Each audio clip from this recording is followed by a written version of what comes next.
He didn't shower, he smelled like animals, his bed was crusted with food. Still, Russia's hottest woman fought to sleep with him. Here is the wild truth about Grigory Rasputin and why they worshipped him. Grigory Rasputin came into the world in 1869 in a tiny Siberian village called Pokrovskoye.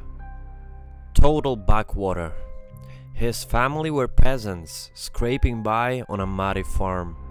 He didn't learn to read or write, ever. As a kid, he was just another dirty face in the snow, stealing to eat. When he was 18, Rasputin got mixed up with this strange group called the Kliste. They believed you had to sin big to get close to God. Sex, drinking, all of it. He loved that idea. Started calling himself a holy man, a starets. Wandered around barefoot, preaching to anyone who'd listen. People thought he was nuts, but women started following him. His weird energy pulled them in. At 19, he married a local girl named Proskovia. Had 4 kids with her. She stuck by him no matter what.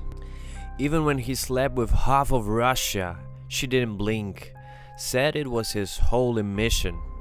Most guys would kill for a wife that chill. Rasputin just kept doing his thing, leaving her behind to chase his wild life. He left his family to go on those long trips, walked to holy spots like Jerusalem and Mount Athos in Greece, lived off of handouts, grew his beard long and matted, smelled like a barn, but every step built his reputation. People started whispering about this crazy monk who could heal and see the future. That buzz carried him all the way to the big city. In 1903, Rasputin rolled into St. Petersburg, the capital, full of rich people and power. He didn't fit in, looked like a bum next to their fancy suits. But his freaky vibe got him noticed. Church leaders and nobles invited him to their parties. 2 years later, in 1905, he met the Tsar and Tsarina. That's when everything blew up. The Tsar's son, Alexei, had hemophilia, bad bleeding disease. Doctors couldn't fix him. Tsarina Alexandra was losing her mind over it. Rasputin showed up, prayed over the kid, and somehow the bleeding stopped. No one really knows how.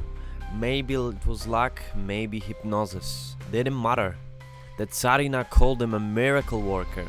From then on, he was untouchable in their eyes. Rasputin didn't chase girls, they chased him. Rich ladies, maids, even nuns. They'd wait outside his place, begging to see him. Sent him letters dripping with obsession.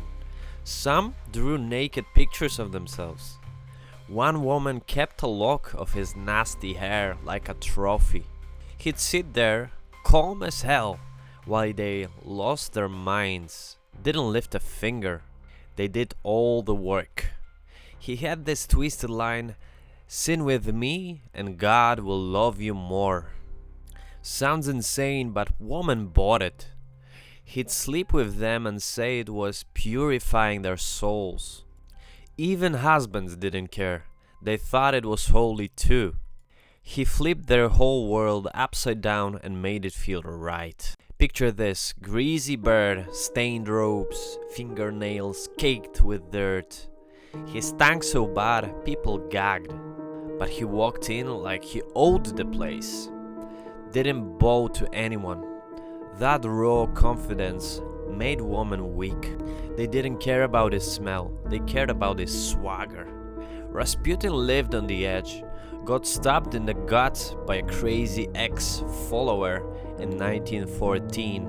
Survived, kept going. Later, enemies tried to kill him over and over. Poison, bullets, he was a walking target. Women didn't run from that, they ran toward it. danger gets them hooked. Most guys yapped to impress, but not Rasputin. He'd sit there, quiet, staring with those wild eyes, barely said a word. When he did talk, it was slow and deep. Made women lean in, desperate to hear him. Less noise, more power. He'd look at a girl and say, "You're different. God picked you." Didn't matter if she was a princess or a peasant. She would melt. Felt seen for the first time. He played that card over and over, and it worked every damn time. By 1915, the Tsar was off fighting World War I. Rasputin stayed back with Tsarina Alexandra. She listened to everything he said. He picked who got big jobs in the government. Pissed off the nobles, but he didn't care. Women in power trusted him blind. That's real game now. He drank like a fish. Through wild nights with music, booze and women. People saw him stumbling around drunk, groping whoever was close. Scandal after scandal. But it only made him bigger. Women loved the chaos. It was proof he didn't play by rules. December 1916, a group of nobles decided he had to go, invited him over, fed him poison-laced cakes. Didn't work. Shot him in the chest. Well, he's still alive. So they shot him again. Dumped him in a freezing river. Found him dead later, lungs full of water. Even his death was epic. That's why his name still echoes.